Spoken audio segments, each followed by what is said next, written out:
Hi, my name is Tim Hall and I serve as the Hydrology Resources Coordinator for the Iowa Department of Natural Resources, and I'm going to provide you some of our thoughts and comments about flash drought from the state of Iowa's perspective. We in the DNR, as just a quick introduction, we provide services both on the conservation and recreation side and the environmental side for the DNR. In our state, those two agencies are one and the same. We have an environmental services division which does air quality, land quality, water quality, all of the permitting and compliance, along with conservation and recreation that does hunting and fishing and forestry and state parks. So we're all in one agency together, and those different staff can come together when dealing with drought issues. Just a little introduction, Iowa DNR Drought Work. In 2011 and into 2012, we started to discuss the drought that seemed to be looming, and as a result of that, we had a lot of multi-agency and multidiscipline discussions.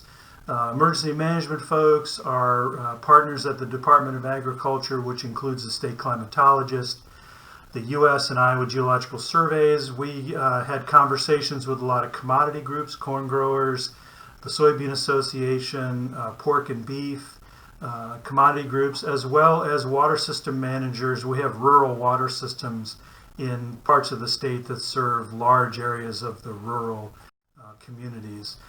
We looked at those meetings as important because they laid the groundwork for long-term collaboration between partners.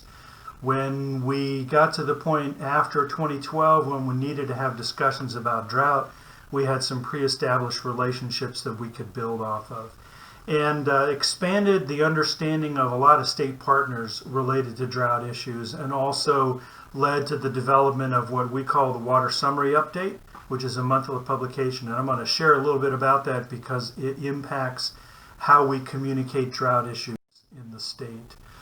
We did build some long-term collaboration through our meetings, though. We got hydrologists, geologists, we got agronomy folks, crop folks, policy staff within the governor's office and other agencies talking about drought and drought issues. We also were able to make inroads in establishing relationships with other state and local and federal agencies, a lot of our university partners, and also some state legislative officials and staff, which again is useful when you're trying to build on some long-term working relationships. We also expanded what we understood about drought. We had a lot of program staff. They were able to cross-train on drought issues, so some of our water supply people that were less familiar with drought and drought-related issues were able to learn quite a bit. We've had formal presentations over the past any number of years from the National Drought Mitigation Center folks who've been kind enough to come over to Des Moines from Lincoln.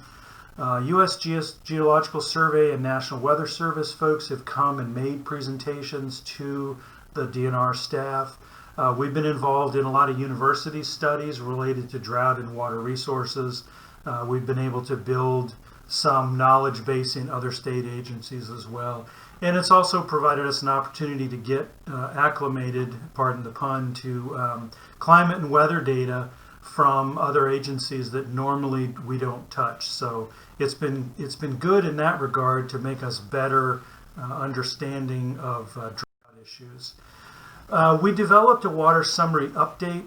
It started in the spring of 2012, a collaborative effort, kind of an outgrowth of some of those discussions I was just mentioning between primarily the DNR, the state climatologist, U.S. Geological Survey, and the Iowa Geological Survey. We intended the Water Summary Update to be a snapshot of hydrological conditions. We cover precipitation and temperature, stream flow, groundwater, and the U.S. Drought Monitor.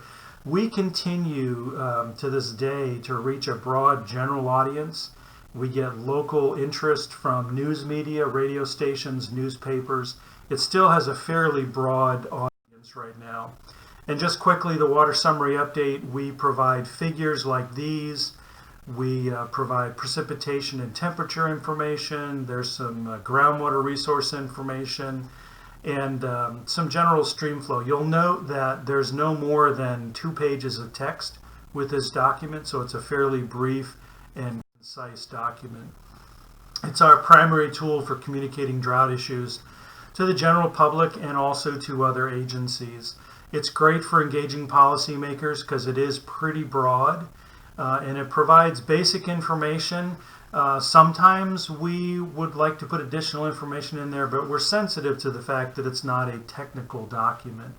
And we have so far not focused really any attention on flash drought. We've just been dealing with drought in its general sense.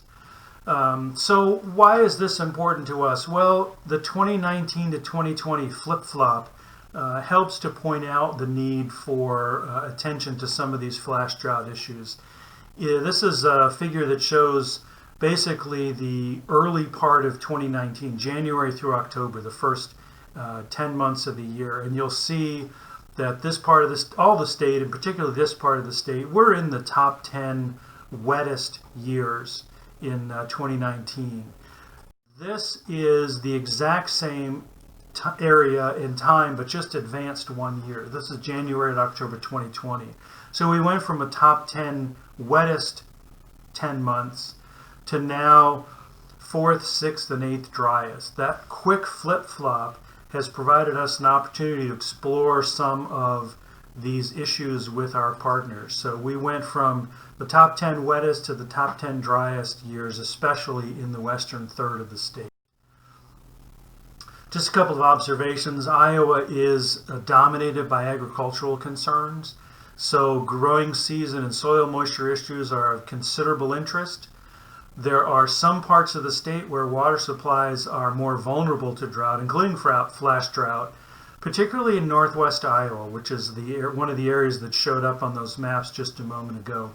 It's dominated by beef, dairy, poultry, egg, pork production. There's a growing sensitivity to water resource issues, particularly after this year. There's been some attention paid to drought issues, and I think we're turning the corner on some sensitivity in that part of the state. Now I want to turn to the focus of this discussion, what would be helpful to us in terms of research needs, monitoring, prediction, planning, and response. And I'm going to add one more to the list, and that's communication tools and experiences. And I'll get to that in just a moment. As I think about what would help us in terms of research needs, small stream response to flash drought. We get a lot of questions about when will we know we're out of a drought. If there's anything we could do to help us understand ways to flag getting into versus getting out of a drought, especially flash drought, that would be helpful to us. Also, thinking about time-based impacts, is there a way to provide some sort of visual prediction of potential impacts over the next month, 2 months growing season? And in a flash drought, is there a way that we can help to communicate the short-term impacts or potential impacts of drought conditions? In terms of monitoring, we always would welcome more soil moisture data. We're starting to develop a system of soil moisture gauges in the state, but it's still challenging to pull moisture out of those. Stream flow monitoring is important to us, especially small streams, ungauged streams. If you look at the state of Iowa, here are all the USGS gauging stations, and there are some significant parts of the state, again, that western third, where we just don't have a good handle on small streams, and we struggle sometimes to understand what's going on with stream flow. So that would be useful to us. In terms of the prediction side, are there statewide triggers that can help us know if we're in a flash drought or we're moving into a flash drought? I realize flash drought by its definition happens quickly, but is there a way that we can get a better handle on whether we are moving into a flash drought? And then is there a way that we can divide impact sectors? The Department of Agriculture looks at agricultural impacts. We tend to look at water supply impacts. Is there a way that we can develop predictions and projections specific to those sectors? Planning and response. We are starting discussions in the state of Iowa to develop a statewide drought preparedness plan. And when we are able to get that moving, perhaps in 2021, we would want to look to provide provisions for flash drought planning in there. Continued assessment of the results of the 2020 drought conditions would be helpful as we develop and find data and information to help us understand exactly what the impacts were. Response to drought needs need to be continually assessed. We need to stay on top of the response numbers and data and information. And there's always the need to balance statewide efforts with local or industry segment-led efforts. We at the DNR tend to be more of a facilitator of information that we try to get disseminated to local or industry folks on drought issues. This is the one that I added to the list back on the earlier slide. Communication tools or experiences. Much of the DNR's role has been to sort of review and assess the technical issues, the technical data that's out there, find the information that is important, and then figure out how to communicate that information to a fairly broad audience. Our target audience is not technical. We do reach some industry and technical people, but our role is more to pull the technical information in, package it up, and figure out how we can disseminate it to commodity groups, water system operators, county emergency managers, local politicians, local news media. Early on in the water summary update, there was a discussion about whether we should make it a technical document or a general outreach document, and we went down the road of general outreach. So what I am getting at here is that the ability to tap into what other folks have done for communication tools and experiences would be helpful to us. How have other folks been able to communicate flash drought issues to a broad audience?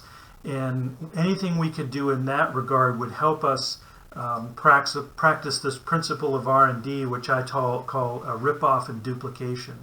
I would love to take ideas that work in other places and bring them over to the state of Iowa and figure out how we can duplicate them in how we function in our efforts. So communication tools, what works well, what experiences have worked well. If we could learn the things that have not worked well for communication issues, that would help us also to not repeat the errors of other folks. With that, that's just sort of my brief overview, hopefully hitting the points that folks would be interested in. This is my contact information if you want to give me a call or drop me an email. If you want to look at the water summary updates, you can go to iowadnr.gov, and there's a little search box and type in water summary update, and you can access all of the water summary updates. I think we're on number 112, so you can go back and see the history of how that's developed over time. But that's what I wanted to present, and I will be happy to answer questions or help provide clarification. Thank you.